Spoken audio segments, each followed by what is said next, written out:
एक दफ़ा का जिक्र है कि एक गांव में एक लड़का रहा करता था जिसका नाम डेविड था। डेविड सब लोगों में सबसे मुनफरिद था क्योंकि उसकी दाढ़ी नीली थी, इसलिए वो पूरे गांव में नीली दाढ़ी वाले शख्स के नाम से मशहूर था। वो बहुत अमीर था, उसके पास दौलत की कोई कमी नहीं थी। डेविड के पास दुनिया की हर आसाइश मौजूद थी, लेकिन आज भी उसे किसी चीज़ की कमी महसूस होती थी।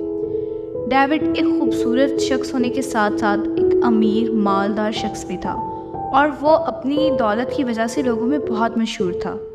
डेविड की शादी भी एक अमीर औरत से हुई थी जो बहुत खूबसूरत थी, लेकिन अचानक वो औरत गायब हो गई। गांव वालों को इसके बारे में कुछ नहीं पता चला और डेविड भी उसके बारे में कुछ नहीं बताता था। फिर अचानक डेविड की कई और शादियां हुई। डेविड की 3 बीवियां थीं, जिनमें से अचानक एक एक करके हर गायब होती रही। एक बीवी बच गई थी और फिर अचानक ऐसा हुआ कि वो भी कहीं चली गई। क्या कहीं चली गई या डेविड ने कुछ कर दिया, इसके बारे में गांव वालों के पास कोई वजाहत मौजूद नहीं थी।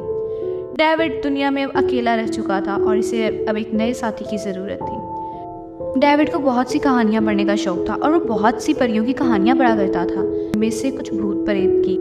इसी गांव में एक खूबसूरत लड़की रहा करती थी जिसका नाम ऐजाबेला था। ऐजाबेला बहुत खूबसूरत लड़की थी, बिल्कुल परी और शहजादियों जैसी।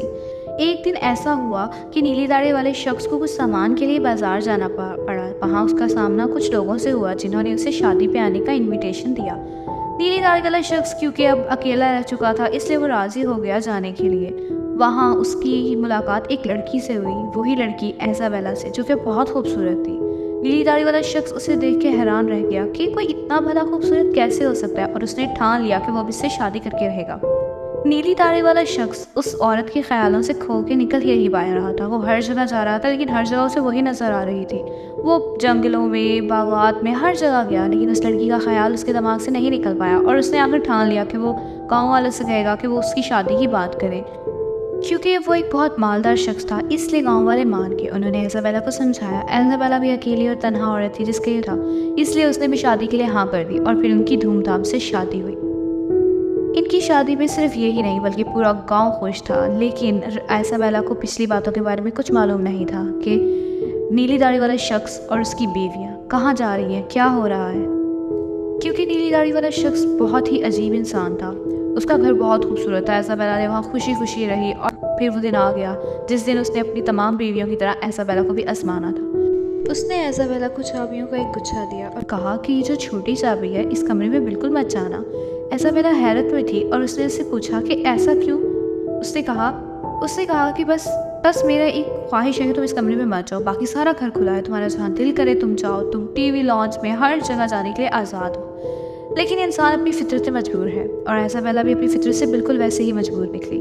ऐजाबेला के अंदर एक चाहत जागी कि क्यों ना देखा जाए कि उस पुरस्कार कमरे में आखिर ऐसा क्या है जो हमेशा नीली दाढ़ी वाले शख्स ने उसे वहाँ जाने से रोका है। बल्कि पूरा घर तो खुला है, वो कहीं भी जा सकती है, लेकिन उस कमरे में ऐसा क्या है जो वहाँ जाने की इजाज़त नहीं है। और नीली दाढ़ी वाले शख्स को बिल्कुल पता था कि वो वहाँ जाएगी और वो इसी ख्याल में था कि अब पता चलेगा कि ये कितने टाइम तक जिंदा रहेगी। उसके बाद ऐसा हुआ कि ऐजाबेला ने कुछ किताबें पढ़ी, बिल्कुल वही किताबें जो कि नीली दाढ़ी वाला शख्स पढ़ता था।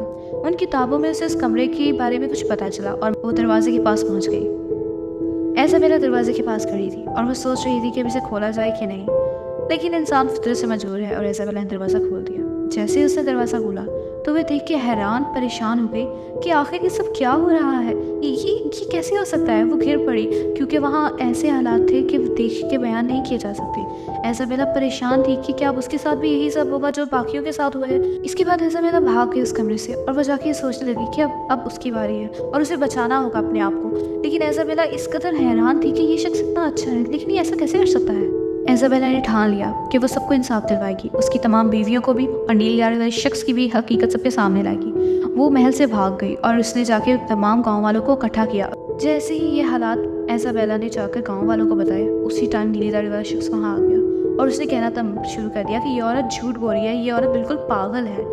लेकिन क्योंकि ऐजाबेला एक शरीफ और इंतहाई खूबसूरत लड़की थी, इसलिए तमाम ने उसकी बातों को मान लिया और हकीकत वैसे भी सबके सामने आ चुकी थी और उन्होंने ठान लिया कि अब इसका बदला लिया जाएगा। और उन्होंने नीली दाढ़ी वाले शख्स को जेल में डाल दिया ताकि बाकी सबको इंसाफ दिया जा सके। नीली दाढ़ी वाला शख्स जैसे ही जेल में चला गया, अब ऐजाबेला तन्हा रह चुकी थी, लेकिन वो खुश थी कि उसने तमाम हकीकत गाँव वालों के सामने लाई और उसने उन तमाम बीवियों को इंसाफ दिलवाया।